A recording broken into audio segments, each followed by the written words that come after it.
discuss our week 4 day 5 lecture which is based on PHP integration with MySQL यानी कि database की handling हम करने जा रहे हैं PHP के थ्रू.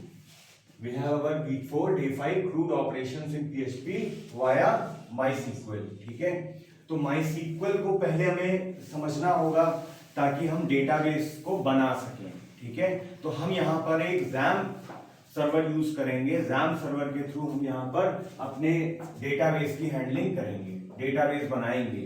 तो हमें अगर डेटाबेस बनाना है तो हम यहाँ पर XAMPP सर्वर यूज करेंगे. आप वर्कबेंच भी यूज कर सकते हो MySQL का. इसके अलावा आपके पास है MariaDB मिल रहा है XAMPP सर्वर में MySQL. ठीक है, इसको आपको कैसे ओपन करना है जरा एक बार देख लो. जैसे आप यहां पर आपके प्रोजेक्ट स्ट्रक्चर में जहां पर भी आपके फाइल स्ट्रक्चर में जहां पर भी XAMPP आपने इंस्टॉल किया हुआ है, क्या इंस्टॉल किया हुआ है? XAMPP. तो XAMPP जहां पर भी आपने इंस्टॉल किया हुआ है वहां पर आपको खोजना है क्या? XAMPP control. ठीक है, इसको आपको ओपन कर लेना है. जब ये आप ओपन कर लोगे XAMPP कंट्रोल तो आपको यहाँ पर कई सारी सर्विसेज मिलेंगी. इनमें से फिलहाल अभी हमें जरूरत है वेब सर्वर की और MySQL की.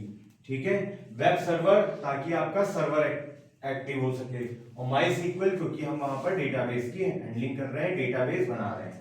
अब जैसे इसको आपको स्टार्ट करना है इन सर्विसेज को, तो आप बेसिकली किस पे क्लिक करोगे?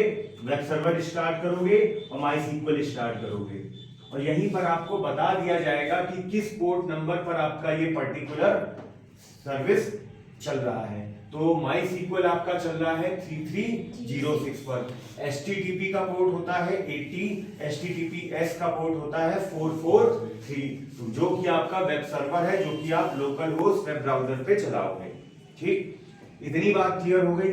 आपको सर्विस स्टार्ट कर लेनी है. स्टार्ट करने के बाद फिर MySQL के थ्रू आपको MariaDB के थ्रू क्या बनाना है? एक डेटाबेस मान लो बनाना है. तो डेटाबेस बनाने के लिए हम क्या करेंगे?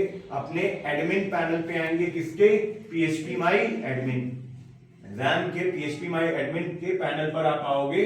यहां से आप डेटाबेस बना सकते हो. कैसे? यहां पर आप न्यू पे क्लिक करोगे.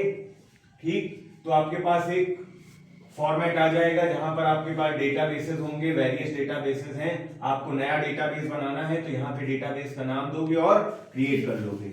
जैसे हम यहाँ पर डेटाबेस का नाम देते हैं DB14021. ठीक है, और let's create it. So it will be created.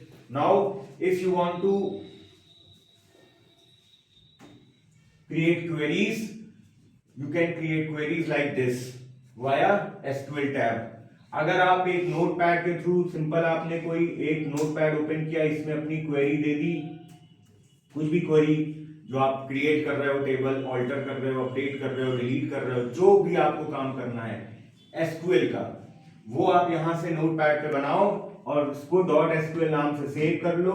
और .SQL नाम से सेव करने के बाद में फिर इंपोर्ट वाले सेक्शन पे जाना, चूज फाइल पे जाना और SQL की अपनी कोई फाइल सेलेक्ट करना और अपलोड कर देना. जैसे यहां पर मेरे पास सपोज मान लो PHP प्रैक्टिस रूट के अंदर ये डेटाबेस की SQL फाइल है. ठीक है, इसको मैंने सिंपल क्या कर दिया? अपलोड कर दिया. फिर नीचे आओगे और इंपोर्ट पे क्लिक कर लोगे. Import has been successfully finished. जो भी आपका पर्टिकुलर क्वेरीज रही होंगी उस फाइल में वो आपकी रिफ्लेक्ट हो जाएंगी. तो डेटाबेस बनाना आ गया. अब हम समझते हैं कि ये डेटाबेस पे PHP का कैसे इंटीग्रेशन किया जा सकता है. तो एक बात और समझ लो, जो आपका वेब ब्राउजर है, ठीक है, इसका URL क्या होगा? Local host. ठीक है, क्योंकि आपका जो सर्वर चल रहा है उसी पे आपका पूरा PHP का स्क्रिप्ट चलता है. तो लोकल होस्ट और इसका लोकल होस्ट का अगर आपको आईपी देखना है तो क्या होगा ये, क्योंकि हम XAMPP यूज कर रहे हैं तो 127.0.0.1, ठीक। यूजर नेम बेसिकली XAMPP में डिफॉल्ट यूजर नेम क्या रहेगा सर्वर का, रूट। पासवर्ड क्या रहेगा, नल वैल्यू। कोई भी आपने पासवर्ड डिफॉल्ट नहीं बनाते हो। आप न्यू पे जाओगे, क्रिएट डेटाबेस पे जाओगे, डेटाबेस क्रिएट कर लोगे, उसके बाद इंपोर्ट पे जाओगे, अपलोड फाइल पे जाओगे, क्वेरीज वगैरह लिख करके वो फाइल जो भी आपकी हो रही होगी उसको लोड करा लोगे। एट्रीब्यूट्स आपके मान लो पहली टेबल है T1 में एट्रीब्यूट्स है A1 A2 A3। इनमें वैल्यूज हो सकती है A1 के लिए V11, A2 के लिए V12 और A3 के लिए V13। तो ये वैल्यूज हो सकती हैं। तो इस तरह से आप डेटाबेस की एंट्रीज वगैरह दे सकते हो और इसको आप .SQL फाइल से सेव कराओगे। Now what we want to do is CRUD operations हमें परफॉर्म करने हैं। क्या परफॉर्म करने हैं, क्रूड ऑपरेशन। तो सबसे पहले हमको क्या बनाना होगा, एक डेटाबेस टेबल। तो आपने डेटाबेस बना लिया था, उसमें टेबल बनानी है, तो create table users, ID INT, name varchar, email varchar, और यहां से इस तरह से आपकी टेबल बन जाती है। इसको .SQL नाम से सेव करके अपडेट करा लेना phpMyAdmin के थ्रू, ठीक है।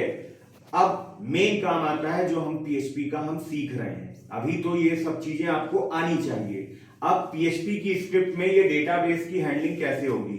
ये जो हमने एक टेबल बनाई है, इसमें हमें मान लो डेटा इंसर्ट कराना है थ्रू अपने ब्राउजर पे हम इनपुट देंगे कुछ और हमारे डेटाबेस में वैल्यू रिफ्लेक्ट हो जाएगी। यही काम हमको करना है। तो हम PHP की स्क्रिप्ट बनाएंगे, उसके लिए क्या लिखेंगे, इंसर्ट करना है डेटा मान लो। तो सबसे पहले डेटाबेस हैंडलिंग का कुछ कॉन्सेप्ट है वो हम जरा समझ लेते हैं, जो हर प्रोग्रामिंग लैंग्वेज में आपको काम आएगा। क्या 5, 6, 7, 8 स्टेप हैं, उन स्टेप्स को आपको समझ लेना है। पहला, अगर आप जो भी डेटाबेस यूज कर रहे हो उसका ड्राइवर होगा, उसको रजिस्टर कराना है, फिर उसको अपने प्रोग्राम में लोड कराना है, फिर उसके बाद कनेक्शन एस्टैब्लिश कराना है, फिर उसके बाद स्टेटमेंट क्रिएट कराने हैं, फिर क्वेरी का एग्जीक्यूशन कराना है, फिर क्वेरी की प्रोसेसिंग करानी है, फिर जितने भी कनेक्शंस ओपन थे इन सबको क्लोज करा लेना है, ठीक है। तो अब हम PHP के थ्रू देखेंगे कि ये सारी चीजें कैसे हो रही हैं। तो PHP का कोड कैसे लिखा जाता है, स्टार्टिंग टैग और एंडिंग टैग। आपको क्या कराना है, जो टेबल आपने बनाई थी इस टेबल में क्वेरीज के थ्रू इंसर्ट करानी है वैल्यूज, ठीक है। तो हम ये कैसे करेंगे, तो सबसे पहले आपको एक कॉमन ऑब्जेक्ट बनाना है। इसका नया इंस्टेंस न्यू कीवर्ड की मदद से बनेगा, MySQLi ये फंक्शन आप दोगे। इसके अंदर जो पैरामीटर पास कराओगे वो क्या होंगे, URL आपका सर्वर का IP, तो ये क्या है, लोकल होस्ट। फिर उसके बाद सर्वर का जो यूजर नेम है तो वो आपके पास क्या है अभी XAMPP में रूट। फिर उसके बाद पासवर्ड अभी आपने डिफॉल्ट क्या रखते हो, नल। डेटाबेस का नाम, जो डेटाबेस आपने बनाया होगा उसका नाम, और फिर ये फंक्शन क्लोज और semicolon. Connection will be established, register, load and establish connection का काम यहां से खत्म, ठीक। अब यहां पर आते हैं। अब मान लो जो आपने फॉर्म बनाया होगा HTML फाइल में या PHP की अपनी फाइल में फॉर्म बनाया होगा, उसमें आपने एक मेथड यूज किया होगा गेट या पोस्ट। अगर पोस्ट मेथड मिलता है मतलब डायनेमिकली कंटेंट रिट्रीव हो सकता है, तो if server request method is equals to post, अगर ये पोस्ट के बराबर है तो क्या होगा, एक वेरिएबल नेम एक वेरिएबल ईमेल, इसमें पोस्ट मेथड के थ्रू नेम और ईमेल पास किए जाएंगे, ठीक है, जो कि आपके फॉर्म से आ रहे हैं, ठीक है। अब यहां पर एक SQL की क्वेरी चलाई, statement creation SQL query execution, ठीक है। तो क्वेरी आपने कैसे लिखोगे, एक वेरिएबल ऑब्जेक्ट बनाओगे जहां पर आप क्वेरी चलाओगे डेटाबेस की, क्या होगी, इंसर्ट इनटू द टेबल का नाम और क्या क्या वैल्यू, नेम और ईमेल। वैल्यूज क्या दोगे, नेम और ईमेल। इको कराओगे record inserted successfully, else echo error, connection में एरर हो गई कोई, ठीक है।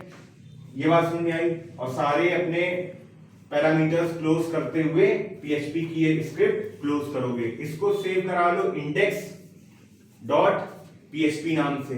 इसी में एक और चीज कर लो, अगर आप अलग से HTML फाइल नहीं बना रहे हो मान लो, तो इसी में यहां पर एक फॉर्म बना लो, उस फॉर्म में मेथड दे दो पोस्ट और नेम, जैसे आप फॉर्म बनाते हो उसमें एक लेबल बनाया, लेबल के अंदर कुछ इनपुट कराना है तो input type equals to text, इसकी आईडी दे दो नेम जो यहां से आ रही है, जो यहां पे आप दे रहे हो, फिर email input type equals to email, name equals to email, BR tag लगा दिया तो नीचे चला जाएगा।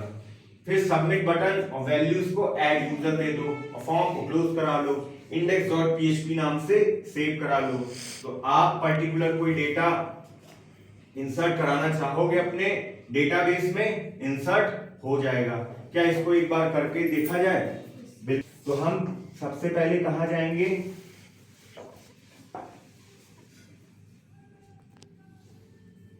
XAMPP में, और XAMPP में जाने के बाद किस फोल्डर में हमें रखना होगा अपना पूरा का पूरा प्रोजेक्ट, htdocs में। तो जैसे मैंने यहां पर बना कर रखा हुआ था crude 1402, इसमें हमारी ये SQL की फाइल है, ठीक है, create table users, ID, name, email, ठीक है।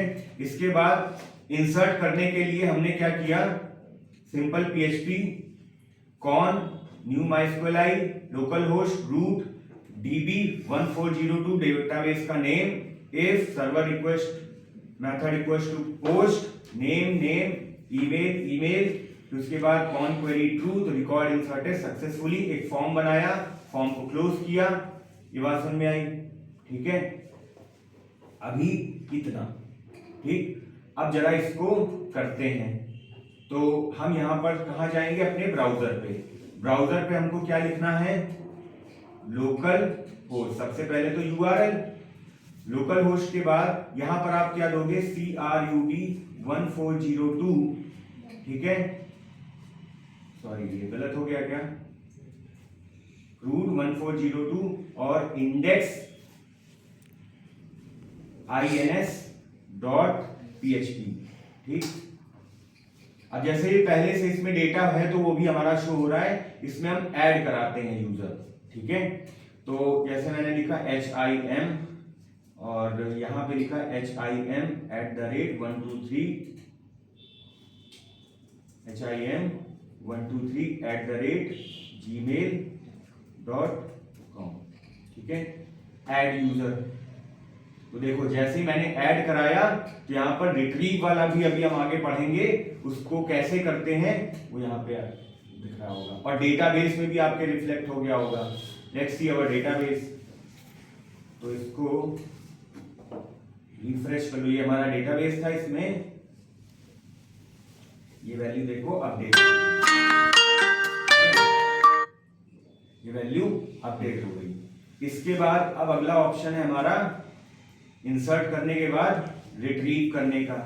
रिट्रीव करने के लिए क्या है, वही बस क्वेरी आपको ध्यान रखनी है, कौन सी चलानी है, यहाँ पर सेलेक्ट एस्ट्रिक फ्रॉम यूजर्स, ठीक है, और एक फंक्शन चलाना है फेच एसॉप फंक्शन, ठीक, और आईडी नेम ईमेल इको करा लोगे, ठीक।